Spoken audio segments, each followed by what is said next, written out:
প্রিয় ছাত্রছাত্রীরা, আজকে আমি তোমাদেরকে এই ভিডিওর মাধ্যমে ক্লাস 9 এর ভূগোলের যে সমস্ত প্রশ্নগুলো দেওয়া হচ্ছে 2025 সালের রায়মার্টিন প্রশ্নবিচিত্রাতে সেকেন্ড সামেটিভের জন্য স্কুল নম্বর 7 পেজ নম্বর 475, সেখানে যে সমস্ত প্রশ্নগুলো আছে বিভাগ ক, খ এবং গ এর মধ্যে এই তিনটে বিভাগের সমস্ত প্রশ্নের উত্তর আমরা আলোচনা করব।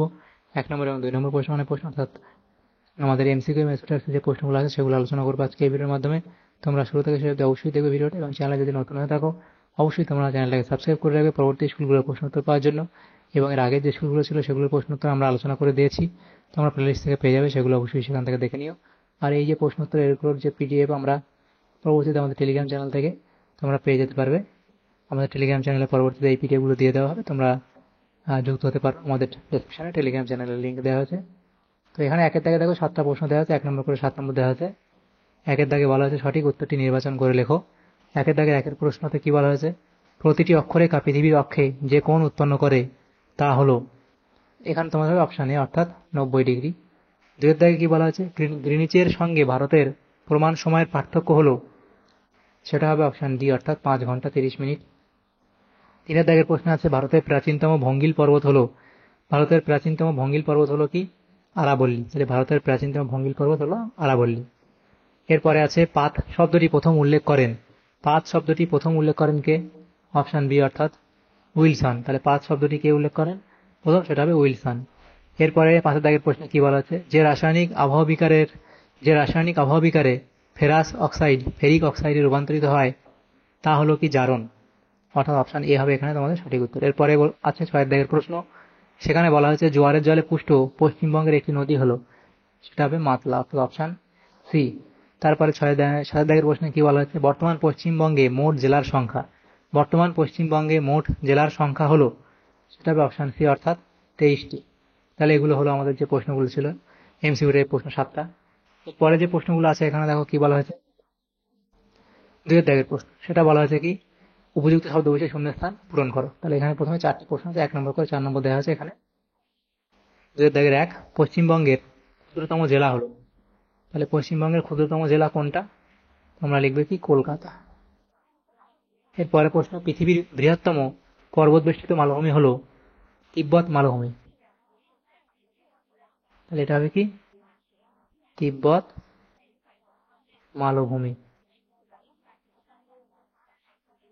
আন্তর্জাতিক দ্রাঘিমা সম্মেলন 1884 সালে অনুষ্ঠিত হয়েছিল, সম্মেলন ড্যাশ স্থানে অনুষ্ঠিত হয়েছিল, এটা কোথা হবে, ওয়াশিংটন ডিসিতে,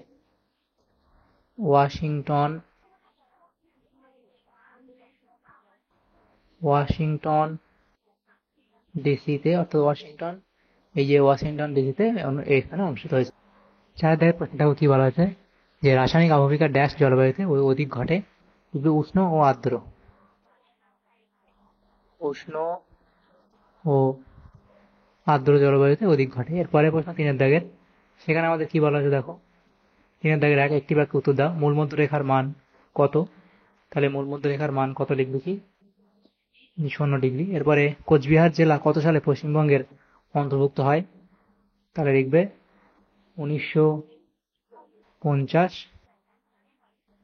সালে 1 জানুয়ারি বা 1লা জানুয়ারি, বলে 1 জানুয়ারি। এরপরে প্রশ্ন 3 এর দাগে, রেগুলিত বলতে কি বোঝো, লিখবে সংজ্ঞা, মৃত্তিকা সৃষ্টির প্রথম পর্যায়ে আদি শিলা যান্ত্রিক ও রাসায়নিক আবহবিকারের ফলে চূর্ণ বিচূর্ণ হয়, এই শিলাচূর্ণ ভূত্বকের উপর শিথিল ও কোমল একটি আবরণ সৃষ্টি করে, একে রেগোলিথ বলে। রেগোলিথ এই মৃত্তিকা সৃষ্টির প্রাথমিক পর্যায় ও প্রধান শর্ত। এরপরে 4 দাগে, মনোডনাক কি, লিখবে মনোডনাক, লিখবে সমপ্রায় ভূমির মধ্যে সংস্থিত কঠিন শিলায় গঠিত অনুচ্চ পাহাড় বা টিলাগুলিকে মনোডনাক বলে। মার্কিন যুক্তরাষ্ট্রের মাউন্ট মনোডনাক এর নামানুসারে এর নামকরণ। উদাহরণ দেবে অযোধ্যা, শুশুনিয়া প্রভৃতি পাহাড়ে প্রভৃতি পাহাড় মনোডনাকের উদাহরণ। স্পেলিং ঠিক করে নিও। তাহলে এখানে এই প্রশ্নগুলো ছিল, এগুলো হয়ে গেল। এরপরে দেখো যে প্রশ্ন আমাদের আছে সেটা হচ্ছে 4 দাগের প্রশ্ন, সেখানে বলা আছে নিচের প্রশ্নগুলি সংক্ষিপ্ত উত্তর দাও, বিকল্প প্রশ্নগুলি লক্ষণীয়। এখানে 4x2 8 নম্বর দেওয়া হয়েছে।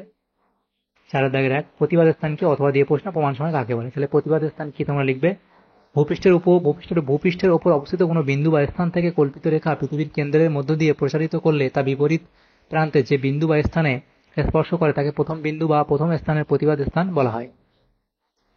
এরপরে যেটা আছে প্রমাণ সময় কাকে বলে, লিখবে যে সময়টি পৃথিবীর 0 ডিগ্রি দ্রাঘিমাংশ অর্থাৎ গ্রিনিচ অবস্থান অনুযায়ী নির্ধারিত হয় তাকে প্রমাণ সময় বলে। উদাহরণস্বরূপ গ্রিনিচ স্থানাঙ্কে নির্ধারিত সময়কে গ্রিনিচ প্রমাণ সময় বলা হয়। এরপরে যে প্রশ্ন 2 দাগের প্রশ্ন বলা হচ্ছে গ্রস্ত উপত্যকা কাকে বলে। সংজ্ঞা লিখবে দুটি সমান্তরাল চ্যুতির মধ্যবর্তী অংশ নিচে বসে গিয়ে যে অবনত ভূমির সৃষ্টি করে তাকে গ্রস্ত উপত্যকা বলে। সৃষ্টির কারণ 1 নম্বর লিখবে প্রবল ভূ-আলোড়নের ফলে সৃষ্ট টান ও সংকোচনের জন্য শিলাস্তরে ফাটল বা চ্যুতির সৃষ্টি হয়। এরূপ দুটি সমান্তরাল চ্যুতির মধ্যবর্তী অংশ মহীভাবক আলোড়নের কারণে নিচে বসে গেলে গ্রস্ত উপত্যকার সৃষ্টি হয় এবং পাশের অংশ দুটি স্তূপ পর্বত রূপে বিরাজ করে। উদাহরণ তোমরা লিখবে।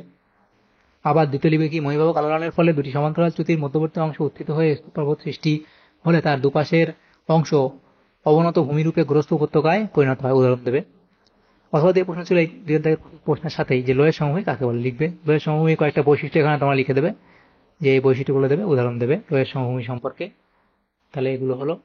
এরপরে যে প্রশ্নটা আছে দেখো বলা আছে কি 3 দাগের প্রশ্ন, সেটা হচ্ছে কি পুঞ্জিত ক্ষয় কাকে বলে। সংজ্ঞা তোমরা লিখবে পুঞ্জিত ক্ষয় কাকে বলে, যে আবহবিকারের ফলে সৃষ্ট বিয়োজিত ও চূর্ণ বিচূর্ণ শিলাখণ্ড মৃত্তিকা প্রভৃতি পুঞ্জাকারে পিচ্ছিল তলের মাধ্যমে মাধ্যাকর্ষণ শক্তির টানে দ্রুত বা ধীরভাবে নিচে নেমে আসার সময় ভূগাত্রে যে ক্ষয় হয় তাকে পুঞ্জিত ক্ষয় বলে। অথবা দিয়ে প্রশ্ন ছিল কি জৈব আবহবিকার কাকে বলে, তাহলে জৈব আবহবিকার সেটা লিখবে এবং এটা কিভাবে ঘটে সেটা তোমরা এই অবধি লিখবে।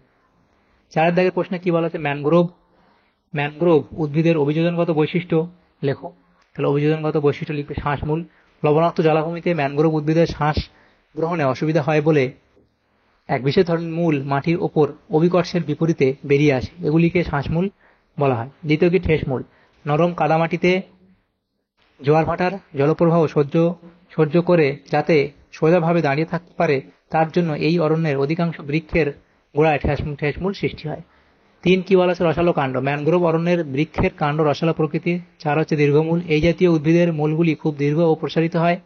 5 হচ্ছে কি চিরহরিৎ অরণ্য, এই অরণ্যে সারা বছরই সবুজ পাতা দেখা যায়। তাহলে এগুলো তোমরা লিখবে।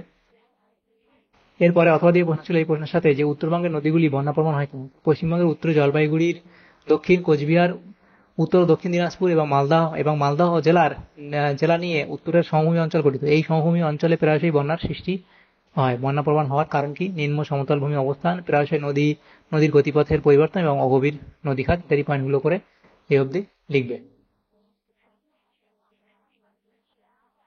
তাহলে এই প্রশ্ন তোমাদের হয়ে যাবে।